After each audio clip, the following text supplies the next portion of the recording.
Alô, amigos, boa noite! Boa noite para você que está na Vale TV na noite desta quarta-feira, 5 de julho de 2023. É uma alegria estar com você, é uma alegria estar com o nosso público no nosso querido Aurélio Decker Repórter. E sabe quem está de volta hoje? Ele, Aurélio Ronaldo Decker. Oi, Lelinho. Oi, Lidão. Querido Dudu, Mano, meu querido amigo do meu coração. Como é que tu tá, Lelo? Conta pra esse público. Eu agora perdi um pouco o medo, eu andava com medo de morrer, agora já não estou tendo mais, estou tendo tratamento, estou sendo obediente, estou cumprindo as determinações médicas, tomando medicação na hora certa, estou me sentindo melhor. Daqui a alguns dias, no máximo 10 dias, eu vou estar correndo rua, eu vou estar fazendo jus ao meu trabalho, à oportunidade que eu tenho na Dudu News, empresa de comunicação, para trabalhar com ele nos fatos importantes da cidade. Quero ver. Tomara que sim, mano querido. Obrigado pelo carinho. Vim aqui hoje com o Lelo, como a gente já faz em alguns momentos, estando juntos aqui no nosso Aurélio Decker Repórter. A Diana Mendel não pôde estar hoje aqui, então eu vim aqui junto com o Lelo hoje para fazer esse nosso programa. E quem a gente tem de convidado? Uma pessoa muito especial, uma hamburguense de muito carinho, Aurélio Decker. Sim, nós temos a honra de receber a Lidiane Klein. Ela é neuropsicóloga e vai nos falar sobre temas importantes, Dudu. Houve, na pandemia, não faz muito tempo, um represamento de exames. Por exemplo, as mulheres sempre foram peritas, sempre foram pioneiras, sempre foram mais eficientes naquela coisa na busca de diagnósticos precoces. Como se sabe, no caso do câncer de mama, que é um câncer que incomoda bastante as mulheres, em estágio inicial ele tem cura. Mesmo quando ele é instalado, ele dá uma sobrevida grande desde que as pessoas procurem.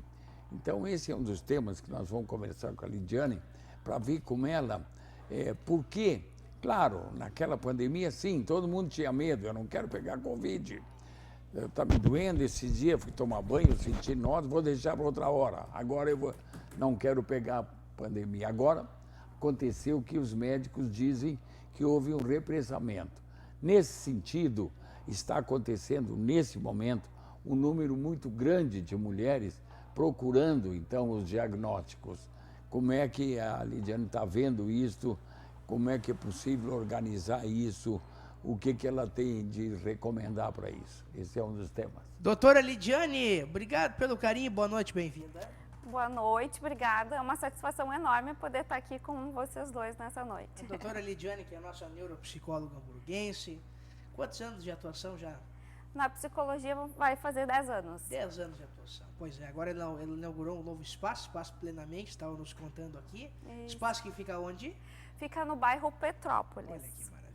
É um espaço onde eu vou poder agregar tudo aquilo que eu já fazia no consultório, que é minhas oficinas de memória, oficinas de estimulação cognitiva, oficina das emoções, rodas de conversa com idosos, além de palestras também voltadas para o público 60+. Então é o lugar onde as pessoas vão encontrar, poder melhorar a sua qualidade de vida, os idosos principalmente, né? Mas focando na questão emocional e cognitiva. Lidia, o Lelo trouxe esse tema à tona e tu, por ser neuropsicóloga, doutora, a gente imagina que a senhora deva lidar muito com isso, né? Como é que funciona? O que é os idosos, que é um público que o teu consultório, né, que a tua clínica mais atende, mais direciona, mais foca, diz sobre isso, relata sobre isso? Como é que está essa fila de represamento? Esses idosos, eles estão indo procurar os médicos, eles estão indo procurar os exames? Caso caso eles se destinam a procurar esses exames e há uma doença, qual é a indicação? Porque o emocional fica muito abalado, doutora. O que a senhora indica, o que a senhora vê e analisa nesse momento? Sim, exatamente como o Lelo falou, assim, na pandemia houve esse represamento, a gente ficou com medo, né? Não é só idoso, qualquer pessoa ficou com medo de pegar o coronavírus, né? Não sabia o que ia acontecer, então realmente as pessoas deixaram de ir no médico e fazer os exames preventivos. E isso, seja exame de mama, seja exame cardíaco, mais vindo para a questão da neuropsicologia também, né? Muitas vezes o idoso estava morando sozinho, né? Tinha essa restrição também que os filhos tinham que trabalhar e o idoso ficava mais sozinho em casa. Então não tinha o acompanhamento dos familiares para ver o que estava acontecendo com ele. Então, também, além disso, houve uma piora da questão cognitiva, não só emocional, que o isolamento ocorreu, né, afetou os idosos em geral, mas a questão cognitiva, porque os idosos deixaram de sair de casa, deixaram de interagir nos grupos, porque antigamente se vinha assim muito que o idoso tem que sair de casa, tem que fazer parte de grupos, né, grupos de estimulação cognitiva, grupos de atividades físicas, e com a pandemia o Fique em Casa declinou muito os aspectos cognitivos. Então agora está tendo um boom muito grande de busca, por exemplo, para investigar déficit cognitivo, se pode ser um Alzheimer, não, ou qualquer outro tipo de demência, que agora sim, né, no último ano para cá as famílias começaram a procurar mais. Então, na neuropsicologia a gente vê esse nicho, mas quando a gente passa para a população geral, que nem o senhor falou assim, essa questão do câncer de mama, tudo isso foi postergado.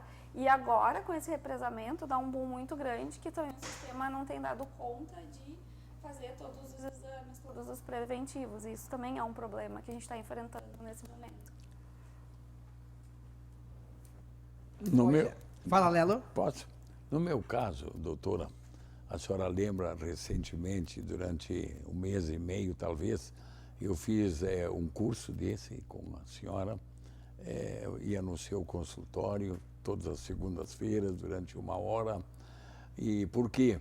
Porque há 8 anos atrás me deu um câncer de próstata e agora, 8 anos depois, ele resolveu fazer um tour no meu corpo, o câncer, e achou um lugar para ficar na coluna cervical e se alojou por lá e já houve um tratamento de radioterapia e tal. Mas, quando aconteceu, eu pensei o mesmo que 8 anos atrás. Vou morrer, vou bater as botas. Ai, meu Deus, eu estou com metástase, esse câncer e tal, papapá. Fui, marquei hora com a doutora. Doutora, eu venho aqui por 2 razões principais, entre outras, eu sou medroso e pateta. Então, eu preciso da sua ajuda, eu quero lhe ouvir, o que eu devo fazer, o que eu devo pensar. Agora que eu estou com metástase, fazendo vários exames, parece que não é uma coisa assim de vida ou morte, parece que há espaço para trabalho, sim, de recuperação, por que não? Se não para cura, para uma sobrevida que possa ser boa. Então, eu lhe pergunto, as pessoas têm lhe procurado também, no caso, não só de câncer de mama, que é o câncer que mais mata mulheres nesse Brasil, eu lhe pergunto também outro tipo de câncer, como é o meu, o câncer mesmo, né? Ou doenças aí cognitivas, o que tem aparecido no seu consultório, no sentido de busca de ajuda? Logo que eu me formei, eu fui voluntária na Liga do Câncer. Então, eu tive muito esse contato assim, com pacientes oncológicos.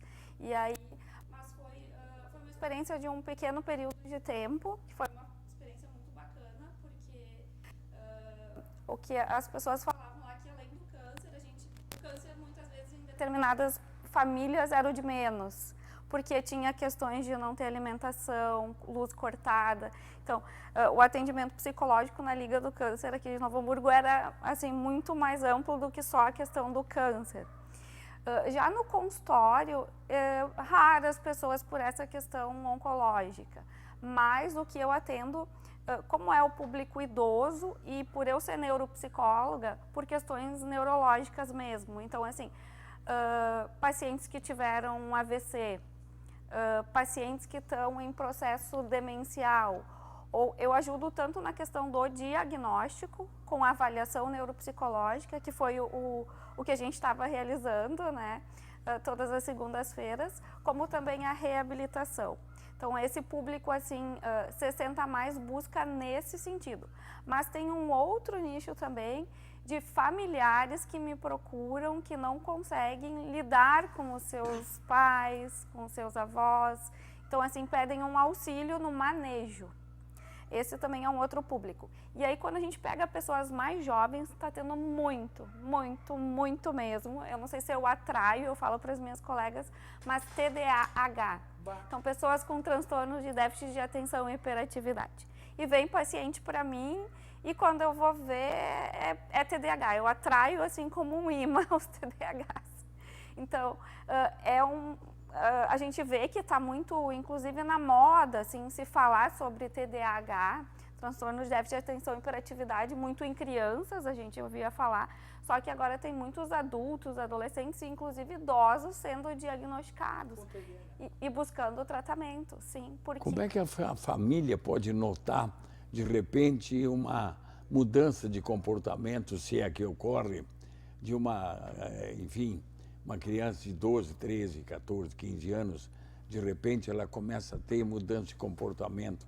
Como a pessoa, como a senhora recomenda, que a família detecte como pegando que tipo de orientação, que tipo de observação para verificar se a filha está tendo esse mal? Uhum. O TDAH... ele tem que vir acompanhado desde a infância. Então, assim, a criança já vai apresentando algum tipo de comportamento, que estaria a questão da desatenção, uma questão de impulsividade e de hiperatividade. Muitas vezes a gente pensa, assim, que a hiperatividade ela é hiperatividade física, aquela criança que não para quieta.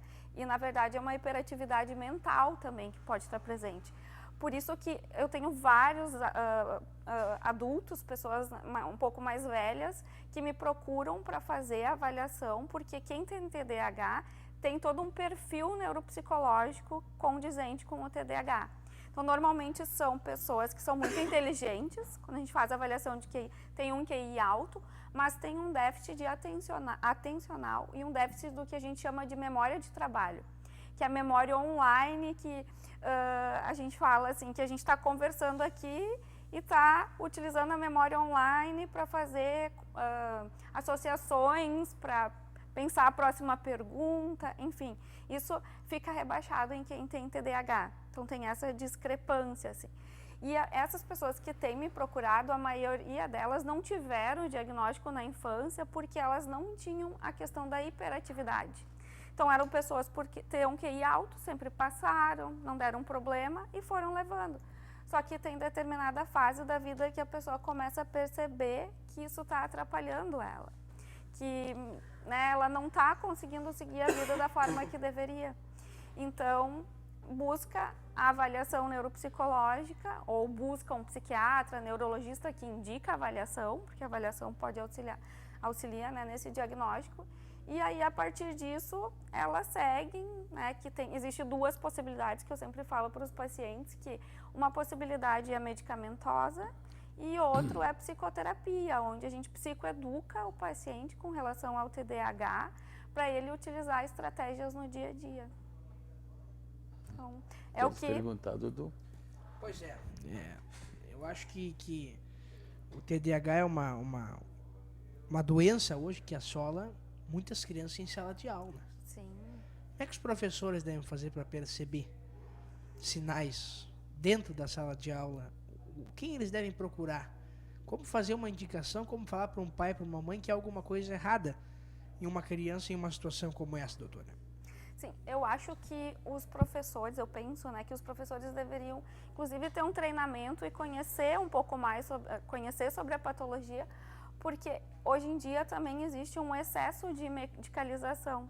Tem muitas crianças com TDAH, mas também tem muitas crianças que não têm TDAH, que são diagnosticadas de uma forma equivocada e aí estão utilizando medicação só para se conterem na classe, Estão sendo crianças, estão fazendo aquilo que querem fazer. Então tem que ter esse cuidado. Eu acho que deveria existir algum tipo de treinamento para os professores, um preparo maior para conseguir identificar, para assim poder sinalizar para as famílias buscarem um profissional que vai fazer uma avaliação adequada.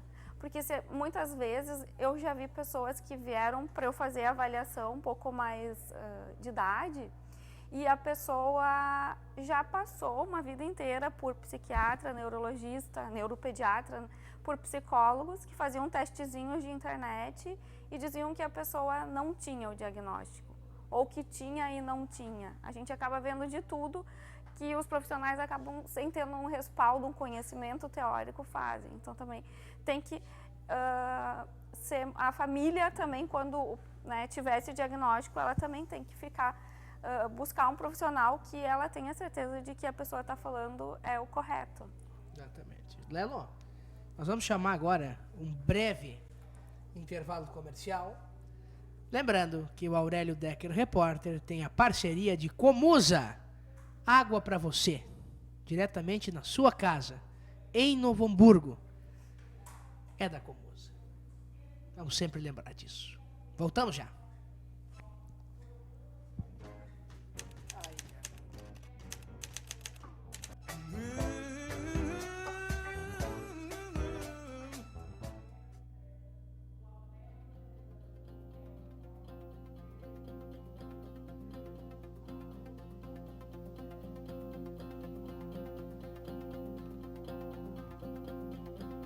Você sabe qual é o caminho que a água passa para ficar pronta para beber na sua torneira? A Comusa, Serviços de Água e Esgoto de Novo Hamburgo, capta água bruta direto do Rio dos Sinos, na elevatória de água bruta que fica ao lado da ponte da estrada Leopoldo Petri, em Lomba Grande. Ao todo, são captados 750 litros de água por segundo. Essa água bruta percorre então um caminho de quase 5 quilômetros até a estação de tratamento de água do bairro Rondônia. A água dos Sinos que chega na Comusa é completamente imprópria para o consumo. Assim, começa o processo de tratamento da água. O processo se desenvolve em 5 etapas. Primeira etapa, coagulação e floculação. Nessa etapa são adicionados os produtos químicos responsáveis pela remoção de cor, turbidez e a carga orgânica mais significativa presente na água bruta. Segunda etapa, decantação. A água é conduzida para os tanques decantadores. Os flocos que já foram formados são removidos e se depositam no fundo do tanque pela gravidade. O resultado é uma fase líquida com água clarificada e uma fase sólida decantada. Terceira etapa, filtração. A água clarificada é conduzida para os filtros de areia com o objetivo de remover os flocos mais finos e leves que não foram retidos nos decantadores, sendo obrigada a atravessar um meio poroso composto por carvão e areia. Quarta etapa, desinfecção. São adicionados à água clarificada produtos químicos à base de cloro para promover a destruição de diversos micro-organismos. A Comusa utiliza atualmente uma solução líquida de hipoclorito de sódio como um agente desinfetante. Quinta etapa, fluoretação. Nesta última etapa é feita a aplicação de produtos químicos à base de flúor na água tratada, com o objetivo de prevenir a incidência de cárie dentária. Atualmente, a Comusa abastece com água tratada 98% de toda Novo Hamburgo em mais de 900 quilômetros de redes que atravessam toda a cidade. O controle de qualidade da água captada, tratada e distribuída é feita a cada hora, todos os dias. São mais de 120 pontos de controle de qualidade em todo o município.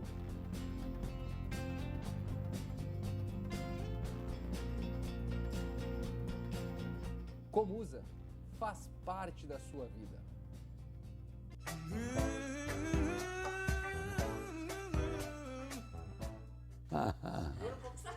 Opa! Me pegaram no flagra!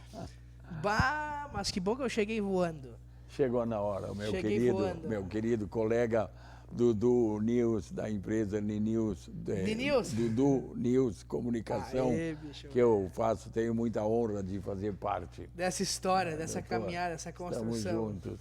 Estamos agora, E eu, ultimamente, imagina eu, fazendo não. umas crônicas também, falamos da tia Lucila, falamos de outros temas, de episódios importantes da nossa cidade que ocorreram e como é que eles estão hoje. Daqui a pouco vamos verificar o Transurb, né? Como é que foi o início em Novo Hamburgo, as vantagens que ele trouxe, né? Do transporte de massificada, importante, sim, mas realmente aumentou um pouco a violência na nossa cidade e também não houve assim um tratamento adequado com os usuários como os repórteres gostariam que tivesse havido.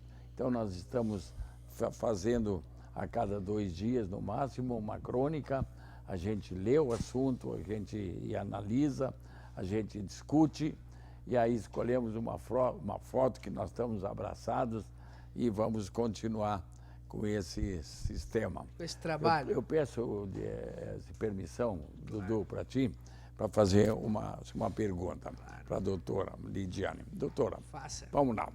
A pessoa numa família, tá? A pessoa sai de carro, saiu da garagem e pimba, bateu com o carro, sem querer. Uma colisão no muro lá. Ficou o quê? Um risco, tal. Geralmente, o brasileiro é louco por carro, a gente sabe. O marido ou a mulher, mas geralmente o marido, ele vai no chapeador e já bate. Eu queria trazer aqui para me dar um jeito nisso aqui, olha aqui, deu uma esfregada. Dá para arrumar hoje. Existe uma coisa que se chama a preocupação com a estética, vamos dizer, do automóvel, né? E em detrimento daquela dorzinha que o cara tem aqui, de vez em quando, embaixo da costela e tal, que eu vou ter que dar uma olhada nisso aqui uma hora, eu vou ter que dar uma examinada, porque isso aí às vezes me incomoda. E passa. Afinal, a senhora tem constatado que existe mesmo isso, por exemplo, o automóvel, por questões estéticas, a pessoa está louca para... Eu não vou andar com o meu carro na rua, fica até feio. Agora, aquela dorzinha, o carro não sabe direito o que é, ele tem o costume de protelar. A senhora tem se deparado com esses casos? E quem é que faz mais isso, os homens ou as mulheres? Olha, eu acho que essa questão do carro é mais dos homens, porque meu tá batidinho desde dezembro e eu não mandei arrumar. Mas essa questão, assim, muitas vezes a gente negligencia a própria saúde da gente, né? Tu tá sentindo uma dor e vai deixando, mas eu sempre falo que a gente precisa se ouvir o nosso corpo e ao primeiro sinal buscar um auxílio médico para ver o que está acontecendo, porque a gente sabe que na questão do câncer, quando se pega, né, precocemente, as chances de cura são muito maiores. Então é importante a gente passar isso também, o cuidado do externo, aquilo que as pessoas enxergam, né? Eu tenho falado, trazendo assim para a minha área da neuropsicologia, eu falo, eu coloco tem um card que eu coloquei um cérebro e eu coloquei valorize suas curvas. Porque quais as curvas que as pessoas valorizam? Aí a gente podendo fazer uma analogia com o carro, com aquilo que é visível. Né? Eu tenho que malhar, eu tenho que ficar bem, mas as curvas do teu cérebro, né? O desempenho cognitivo, isso muitas vezes as pessoas não valorizam tanto. Até pensando assim, hoje em dia, como que a estética está avançada, ninguém quer mais envelhecer, né? Tem que botox, aqueles preenchimentos hoje em dia, tudo que está sendo feito, sendo que na verdade a gente sabe que se as pessoas não cuidarem do seu cérebro, elas vão estar bonitas, mas vão estar com algum tipo de demência, com declínio cognitivo, com a memória muito afetada. Então, eu acho que as pessoas, elas sempre têm a tendência de olhar para o que os outros estão vendo e não olhar para o que realmente importa, né? Que é o cérebro, que é o corpo, né? Não só o visível. Que interessante. E a doutora imagina que desde a infância, até pela característica do cuidado da mãe, do pai, dos avós, dos familiares, tem uma boneca e pega da colo, começa a cuidar, bota a chupeta, enfim, esse cuidado assim com atenção, como se aquela boneca representasse uma vida de verdade. Então, eu lhe pergunto, isso justificaria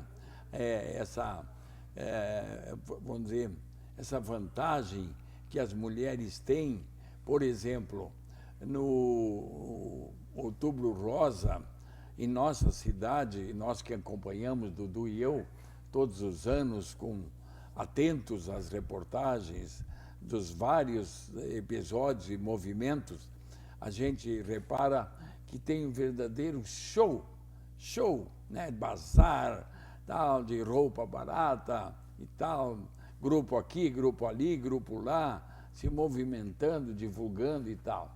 Aí chega o Novembro Azul, que chamando então para a questão do câncer, né? Câncer de próstata principalmente, que afetando os homens, e a gente vê assim abre aspas, uma incompetência mais ou menos generalizada, né?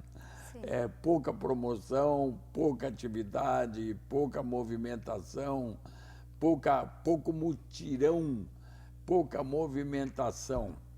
Então, vamos lá. O que explica essa competência de vocês, né, em relação ao Outubro Rosa e em relação ao Novembro Azul, essa pamonhice, se me permite o termo, Dudu, do homem em se amarrar, né, e não querer demonstrar que ele vai fazer o exame e que ele está sofrendo de algum mal. O doutor Padoim escrevia, e eu lhe dou isso como um apoio apenas, o doutor Padoim escrevia que o homem, por ser o chefe da família, isso já remontando épocas do antanho, né, na própria caverna, né, o homem não queria admitir que ele tinha uma falha, que ele foi picado por um bicho, ele queria resolver, porque ele, como chefe, se sentia, né, chefe da família, ele não queria que seus pares, seus parentes, seus vizinhos, amigos, soubessem que ele, sim, ele estava enfraquecido, ele estava doente. Aquilo o deixava numa situação muito inferiorizada. Então, lhe pergunto, o que leva as mulheres a se movimentar? Tem uma dor, vou atrás. O homem, não sei, eu estou... O que tu acha? Fala com alguém do trabalho. Vai procurar? Quem procura, acha. Não procura. Daqui a pouco tu vai achar. Contrariando todas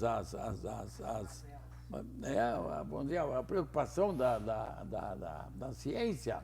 Vamos atrás dos sintomas. Então, lhe pergunto, o que explica essa vantagem da mulher em relação ao homem? Isso tudo que o senhor falou me faz pensar na expectativa de vida do homem e da mulher. Isso já mostra o quanto que... Por que será que a expectativa de vida da mulher é 79 anos e do homem é 72? Pegando os dados do Brasil inteiro. Justamente por isso, porque a mulher se cuida mais. E eu acho que é exatamente isso que tu falas, Aurélio, de que é algo mais cultural. Que a mulher, né, já cuida da família, ela cuida dos filhos, cuida do marido, e o homem, por ser o provedor, acaba muitas vezes negligenciando esse cuidado próprio. E aí vai postergando de ir no médico, tem que mostrar que é forte. Muitas vezes esconde da família que está com algum tipo de problema para não preocupar, né? Vocês fazem isso, não fazem?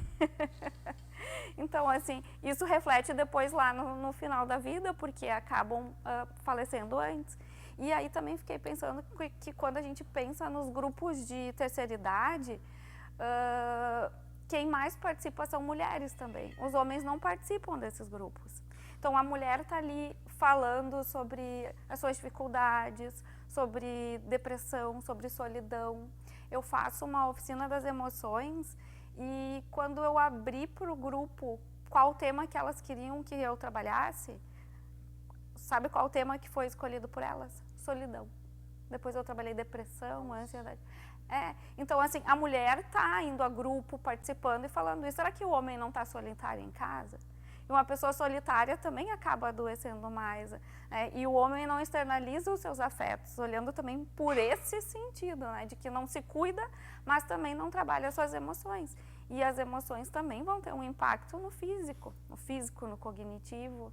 Então, é toda uma roda que gira, que influencia negativamente para o homem. Muito bem, doutora Lidiane Klein, fazendo essa ilustre presença. Quero agradecer muito a presença da senhora aqui no nosso Aurélio Decker Repórter. Infelizmente, os 30 minutos passam rápido. Às vezes a gente nem vê e já passaram, mas foi excelente. O tempo em que perdurou, as explicações que a senhora deu, as dicas, os conselhos, os alertas, foram muito importantes. Que a senhora possa voltar aqui muitas vezes. Muito obrigado e uma excelente noite. Obrigada. Obrigado, Aurélio Decker, Aurélio Ronaldo Decker, o nosso Lelinho. Eu acrescento ao meu querido Dudu, pessoa querida do meu coração, um orgulho fazer parte da equipe de trabalho desse jovem que é a nossa grande revelação no jornalismo dos últimos 50 anos de Novo Hamburgo. E quero lhe dizer que eu gostei muito de ser seu paciente, né, cumprindo os horários e me dedicando a lhe ouvir as suas experiências relatadas e principalmente seus exercícios de memória recente. Aurélio, procura memorizar isso e aquilo, e eu tal. Então, realmente, aquela hora passa rápido, ela tem uma parte muito interessante, pega palavras a esmo, palavras, vamos dizer, que começam com R. 1 minuto para dizer várias palavras com R. Já começou!